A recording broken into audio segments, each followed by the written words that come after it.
नमस्कार दोस्तों। और आप सब मेरे साथ जुड़े हैं आज के इस सेशन में एक बहुत इंपॉर्टेंट टॉपिक पर डिस्कशन करने के लिए। एक मेजर ब्रेकिंग न्यूज पर हम सब डिस्कशन करेंगे। ये हम सब जानते हैं कि पाकिस्तान और तालिबान ओपन वॉर की सिचुएशन में है। Pakistan has declared open war with Taliban. पर उसी के बीच जिस बात का डर था वो न्यूज निकल करके आ गए, वो ये कि इजराइल ने ईरान पर हमला कर दिया है। जी हां, आपने बिल्कुल सही सुना। जिस बात का स्पेकुलेशन इतने दिनों से लग रहा था, एक कयास लगाई जा रही थी कि क्या इजराइल आने वाले दिनों में ईरान पर हमला करेगा, क्या अमेरिका ईरान पर हमला करेगा। आखिरकार में इजराइल ने ईरान पर हमला कर दिया और इजराइल ने स्टेट ऑफ इमरजेंसी डिक्लेयर कर दी है। उसने अपने देश में नागरिकों के लिए एडवाइजरी इशू कर दिया है। स्कूल कॉलेजेस बंद हो गए हैं। नंबर ऑफ एयरपोर्ट्स जो है वो नो फ्लाइंग जोन हो गए हैं। साथ ही साथ ईरान ने भी रिटेलिएशन की धमकी दे दी है। ईरान ने भी कह दिया है कि इसका मुंहतोड़ जवाब इजराइल को मिलेगा। और क्या इजराइल और ईरान के बीच में अब एक जंग होती हुई हमें नजर आएगी, क्योंकि इजराइल कह रहा है कि ये जो स्ट्राइक हुआ है ये दरअसल लिमिटेड स्ट्राइक है। लिमिटेड स्ट्राइक है। लिमिटेड स्ट्राइक का मतलब कि इसमें कोई स्कूल कॉलेजेस को अटैक नहीं किया गया है, रेसिडेंशियल एरियाज को अटैक नहीं किया गया है, इसमें प्रेसिडेंट हाउस को अटैक किया गया है, ईरान के खमाइनी के रेसिडेंस को अटैक किया गया है। और ईरान के राष्ट्रपति और खमाइनी दोनों लोग इस समय एक सेफ प्लेस में जा चुके हैं। और अमेरिका की इसमें एंट्री कब होगी, यह बहुत बड़ी बात है। क्या अमेरिका के इशारे पर इजराइल ये सब कुछ कर रहा है? क्योंकि अमेरिका ईरान पर दबाव बनाना चाहता है। और क्या यह दबाव बनाने का एक स्टेप है कि इजराइल ईरान पर हमला करे और ईरान पूरी तरीके से कॉम्प्रोमाइज्ड पोजीशन में आ जाए, ईरान पूरी तरीके से सरेंडर कर दे।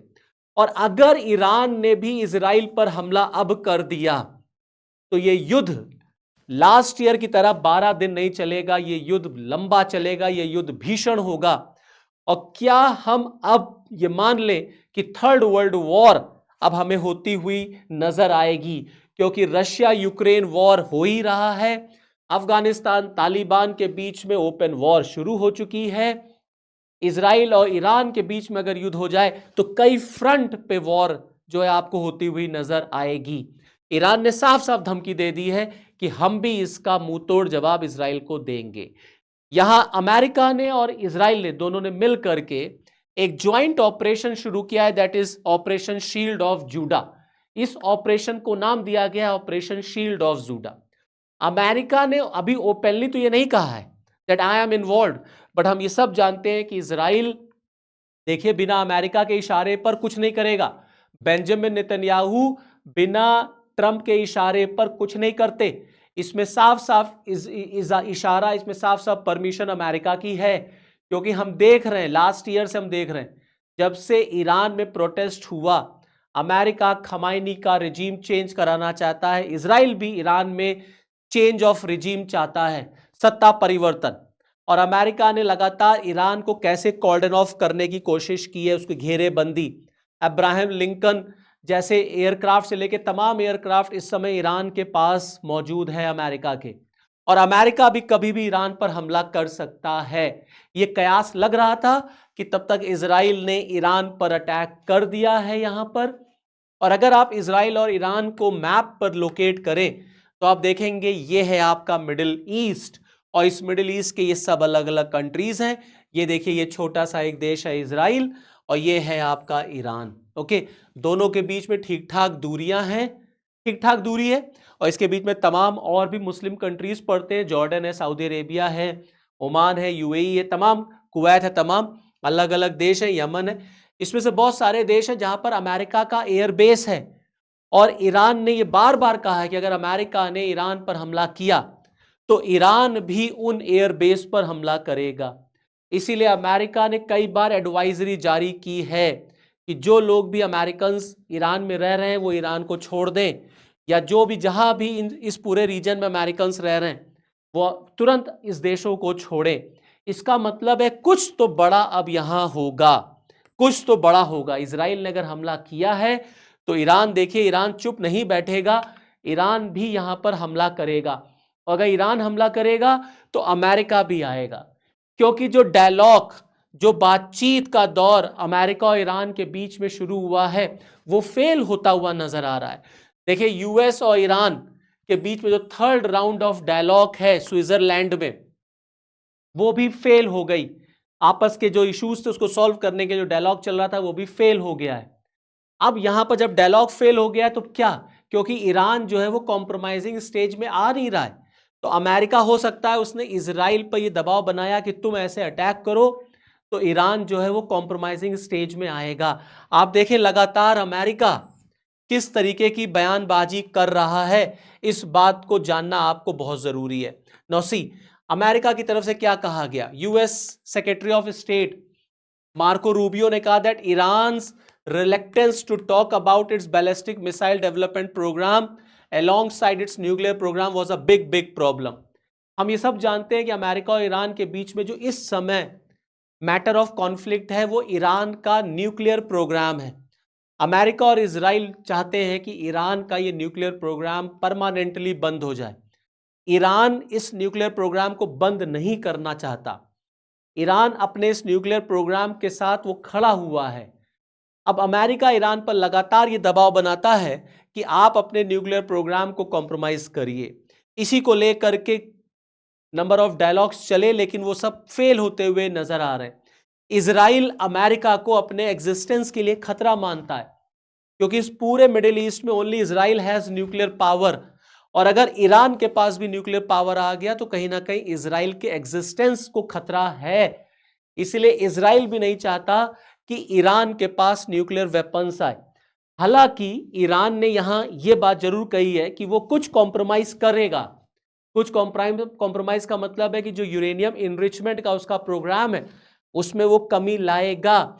लेकिन अभी ये सब बातचीत हो ही रही थी कि तब तक इजराइल ने ईरान पर हमला कर दिया। यहां देखिए अमेरिका की तरफ से मार्को रूबियो की तरफ से 1979 के इंसिडेंट की भी याद दिलाई गई है। 1979 के इंसिडेंट की। 1979 दोस्तों ये वो ईयर है जब ईरान में इस्लामिक क्रांति हुई थी, वहां पर रिजीम चेंज हुआ था।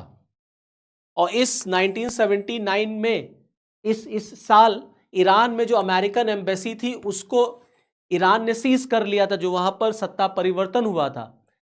तो वहां पर अमेरिकन एम्बेसी पर अटैक करके कई अमेरिकन्स को लोगों ने होस्टेज बना लिया था। मार्को रूबियो ने कहा कि हमें आज भी ये दिन याद है, हम भूले नहीं है और हम इसका बदला ईरान से लेंगे। तो अमेरिका, ईरान और इजराइल, ये तीन जो एक कंट्रीज हैं आपस में, जो अमेरिका और इजराइल का जो एक कॉम्बिनेशन है वो ईरान को किसी भी हालत में न्यूक्लियर इनरिच नहीं होने देना चाहता। और खमाइनी की सरकार को वहां से वो गिराना चाहते हैं कि रिजीम चेंज होना चाहिए। ये अमेरिका और इजराइल ने ठान लिया है। आप देखें अभी लास्ट ईयर कैसे ईरान में जबरदस्त प्रोटेस्ट हुआ था, जेंजी प्रोटेस्ट हुआ था, वहां लोग सड़कों पे उतर आए थे खमाइनी के खिलाफ, रिजीम चेंज की डिमांड कर रहे थे। उसके बाद से ईरान में और अमेरिका के बीच में जो कॉन्फ्लिक्ट बना उसका ये रिजल्ट आ गया सामने। उसी के बाद से ये बातें निकल के आई थी कि अमेरिका कभी भी ईरान पर हमला कर सकता है, लेकिन वो हमला कब होगा ये बात नहीं समझ में आ रही थी। और आज देखिए इजराइल ने ईरान पर हमला कर दिया।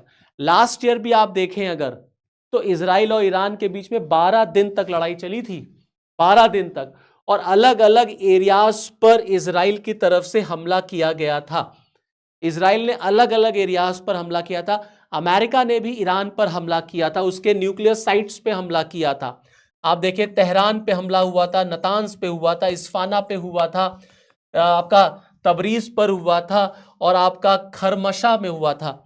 ये अलग अलग एरियाज हैं जहां पर इजराइल की तरफ से, अमेरिका की तरफ से अटैक किए गए, और ये उसके न्यूक्लियर साइट्स हैं। इसका मतलब है कि इजराइल और अमेरिका ये बिल्कुल नहीं पसंद करते कि ईरान जो है वो न्यूक्लियर पावरफुल कंट्री बन जाए। इनफैक्ट मैं आपको बता दूं, इस मिडिल ईस्ट के बहुत सारे देश हैं जो ये नहीं चाहते। सऊदी अरेबिया नहीं चाहता, क्योंकि सऊदी अरेबिया एक सुन्नी डोमिनेटेड कंट्री है, और जो ईरान है वो शिया डोमिनेटेड कंट्री है, दोनों के बीच में कॉन्फ्लिक्ट है। अगर ईरान के पास न्यूक्लियर वेपन आ गया तो वो कहीं ना कहीं अपनी हेजेमनी, अपनी दादागिरी इस पूरे मिडिल ईस्ट में इस्टेब्लिश करेगा। सऊदी अरेबिया वगैरह ये बिल्कुल नहीं चाहते। इसीलिए सऊदी अरेबिया ने पाकिस्तान के साथ डिफेंस पैक्ट कर लिया, क्योंकि मुस्लिम नेशंस की जहां तक बात है, only Pakistan has nuclear power. तो ये बहुत बड़ा मूव इजराइल ने लिया है ईरान पे हमला करके। अब ईरान भी इजराइल पर रिटेलिएट हमला करेगा, और अब देखना होगा कि ये वॉर कितनी लंबी खिंचती है, ये वॉर कितने दिनों तक चलती है, क्योंकि इजराइल ने तो कहा है कि लिमिटेड वॉर है। तो चलिए फिर आज के सेशन में इतना ही। नेक्स्ट वीडियो में आपके साथ फिर मिलूंगा, तब तक के लिए जय हिंद।